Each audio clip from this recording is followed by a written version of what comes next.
वंदे मातरम। साथियों, जय हिंद, जय भारत, जय जवान, जय किसान। साथियों, आज का विषय है किसानों की समस्या को लेकर जो हमारा धरना चल रहा है बालसमुंद गांव में। बालसमुंद तहसील के अंतर्गत जितने गांव आते हैं वो सभी बेचारे 8 से 10 दिनों से वहां पर धरने पे बैठे हुए हैं, लेकिन सरकार के कानों पे जू तक। तो कभी आपने सोचा कि किसानों को रोड पे क्यों आना पड़ता है? क्यों किसान रोड पे आता है जबकि उसने अपने जनप्रतिनिधि वो 5 साल में चुनता रहता है अपनी समस्याओं के समाधान के लिए। कि अब मैंने गांव का सरपंच से लेकर लोकसभा के सदस्य तक, सांसद तक वो चुनता है, फिर भी उसे ही रोड पे आना पड़ता है। कोई उसकी समस्या लेकर आगे नहीं आता है, वो सारे छिप जाते हैं। तो ये क्यों ऐसा होता है? सरपंच चुनता है वो गाँव की समस्याओं के लिए, पार्षद चुनता है अपने एरिया की समस्या के लिए, विधायक चुनता है हल्के की समस्या के लिए, सांसद चुनता है पूरे एक संसदीय क्षेत्र के लिए, और देश की बड़ी छोटी से लेकर बड़ी तक बड़ी पंचायत में वो अपने अपने सदस्य भेजते हैं कि जाओ, अब हमने अपना काम कर दिया, अब हम अपना काम पे लगते हैं, अब अपना खेती बाड़ी नौकरी पेशा जो भी है तुम अपना अपनी ड्यूटी निभाओ, हमारी समस्याओं को वहाँ पर गांव की देश की बड़ी से बड़ी अदालत में हमारी समस्याएं उठाओ और हमारा प्रतिनिधित्व करो। लेकिन ऐसा क्यों होता है कि वोट लेने के बाद वो मतलब भीगी बिल्ली से बन जाते हैं और अपने अपने यानी कि अपने अपने बिलों में छिपे रहते हैं? ऐसा क्या कारण है कि वो हमारी समस्याएं नहीं? आज वहाँ पर वो किसान रोड पे बैठे हुए अपना काम धंधा छोड़े हुए, क्यों? बालसमुंद तहसील के अंतर्गत आने वाले सभी सरपंच और ग्राम पंचायत वहाँ पर क्यों नहीं है? क्यों उनका समर्थन नहीं है उन लोगों को कि बुढ़ाक से इस पंचायत और इस सरपंच ने वहाँ पर समर्थन दिया है, बालसमुंद से इस समर्थन दिया है। अगर वहाँ तो फिर किस लिए हम सरपंच, पार्षद और विधायक और सांसद किस लिए चुनते हैं? इसीलिए चुनते हैं कि हमारी समस्याओं को वहाँ पर उठाए, क्योंकि आम आदमी वो मादा नहीं है बेचारे में, अपना नौकरी करना चाहता है, अपना काम करना चाहता है। जो लोग आगे आते हैं वो उनका मतलब यही है ना भी मैं आपकी समस्याओं को उठाऊंगा, आप मेरा सहयोग करो। कोई सरपंच का चुनाव लड़ रहा है तो इसका मतलब ये है ना कि वो सारे गांव की जिम्मेवारी, कल को गांव की जो भी समस्याएं होंगी उनकी जिम्मेदारी लेने को तैयार रहता है और उनकी समस्याओं को हर प्रकार की सरकार के सामने रखने का मादा रखता है। फिर सफल असफल ज़िंदगी के पहलू है, मतलब काम पूरा हुआ नहीं हुआ वो मायने नहीं रखता। आपने कितनी ईमानदारी से उस काम को निभाया, कितनी ईमानदारी के साथ आपने वो अपनी समस्याएं रखी, वो मायने रखता है, आपके प्रयास मायने रखते हैं। तो क्यों ये आगे निकल कर नहीं आते हैं? क्या समस्याएं हैं कि जो समस्याएं मेरे गांव के सरपंच को उठानी चाहिए कि हमारे गांव में ये फसल ख़राब हो गई? क्या समस्याएं तहसील के हमारे नहीं पूरे तहसील जो बालसमुंद तहसील या जहाँ जहाँ फसल ख़राब हुई है, जिस एरिया में जिस गांव में, उन शुरुआत उन सरपंचों को करनी चाहिए चिट्ठी लिखने की अपने अपने विधायकों को, या उनको आपस में हाथ मिला के कि भाई इस तहसील के इतने सरपंचों ने 10-13 गाँव के सरपंचों ने मतलब ये मुआवजे की मांग की है। तो ग्राम पंचायत साथ में आ गया तो पूरा बूढ़ा गांव आ गया, पूरा बंडोड़ी गांव आ गया, पूरा बालसमुंद आ गया, जितने गांव गोरछी आ गए, पूरे गांव आ गए, पंचायत आ गई। उसके बाद फिर उनको पार्षद जो हमारे एरिया के हैं उनको समस्याओं का समाधान करना चाहिए, उन किसानों के साथ आना चाहिए।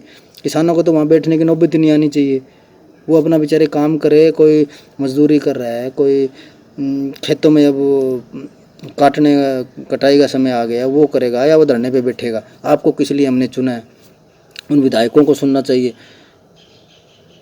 तो जब भी हम नेताओं को वो आते हैं स्टेज के ऊपर किसानों के धरनों पे ऐसे ऐसे, तो वो हमेशा ऐसे कहते हैं भाई हम आपके साथ हैं, हम आपके साथ हैं। बस वो 5 मिनट आएंगे, नारे लगाएंगे, 5-4 हज़ार रुपये देकर चले जाएंगे और बोलेंगे हम आपके हर तरीके से साथ हैं, सरकार को गालियाँ देंगे और बस जो विपक्षी बंदा होगा वो अपनी तरफ माहौल बनाने में लगा रहेगा।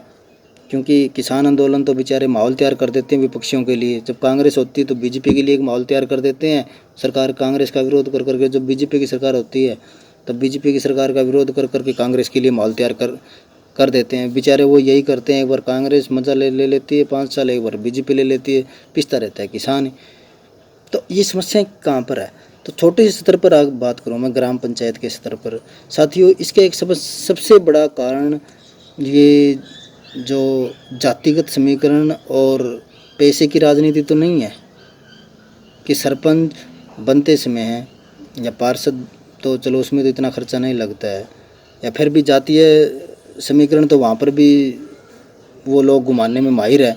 लेकिन सरपंच के लेवल पे इतना खर्चा हम पंचायत सरपंच बनते समय लग जाता है, यानी कि वो ये समझ लो कि इतना बड़ा गड्ढा सरपंच बनने से पहले ही खुद जाता है कि उस गड्ढे में फिर अगले 5 साल गांव का विकास, भाईचारा, गांव की समस्याएं, किसी के नरेगा की मजदूरी, पता नहीं क्या क्या, फिर उस 5 साल उस गड्ढे में दफन होता रहता है। तो मेरा ये मानना है, अब इतना खर्चा लगाकर जो सरपंच बनता है वो फिर क्यों गांव की समस्याएं उठाएगा? क्योंकि समस्याएं अगर उठाएगा तो सरकार के खिलाफ उसे जाना पड़ेगा, और सरकार के खिलाफ जाएगा तो वो अपना पूरा कैसे करेगा? सरकार के समर्थन के साथ में ही तो अपना खर्चा पूरा कर सकता है, ना कि सरकार के खिलाफ जाकर। इसलिए जो भी सरपंच है, जो भी इस तरीके का पद है, वो कभी भी सरकार के खिलाफ आंदोलनों में जाना पसंद नहीं करते हैं, क्योंकि वो जाएंगे, उन्हें पता चलेगा कि ये फलाना सरपंच आ गया तो उसे गुंडी लगा देंगे, जो भ्रष्टाचार वो करता है वो उजागर हो जाएगा, और कब सस्पेंड हो जाए पता नहीं। तो जब तक ये समस्याएं रहेगी, पैसे और दारू वाली समस्याएं रहेगी, आम आदमी को ये सारी चीज़ें समझनी होगी कि हमारा प्रतिनिधि जो कर रहा है, हमारा भी फर्ज बनता है कि हम ईमानदारी से उस प्रतिनिधि को चुन के भेजें, ताकि वो ईमानदारी से हमारा प्रति जिम्मेवारी अपनी निभा सके। वरना तो क्या होगा, जो खर्चा लगा कर सरपंच बनता है वही सोचेगा मैंने तो गांव को मोल ले लिया है, फिर वो काम करता है जो उसकी ज़रूरत के होते हैं और जो उसके लिए अच्छे होते हैं। फिर चाहे वो गांव के लिए अच्छे हो या ना हो, वो मायने नहीं रखता है। इसलिए हम आज उनको बोल भी नहीं सकते हैं भाई गांव की समस्याएं क्यों नहीं उठा रहे हो तुम।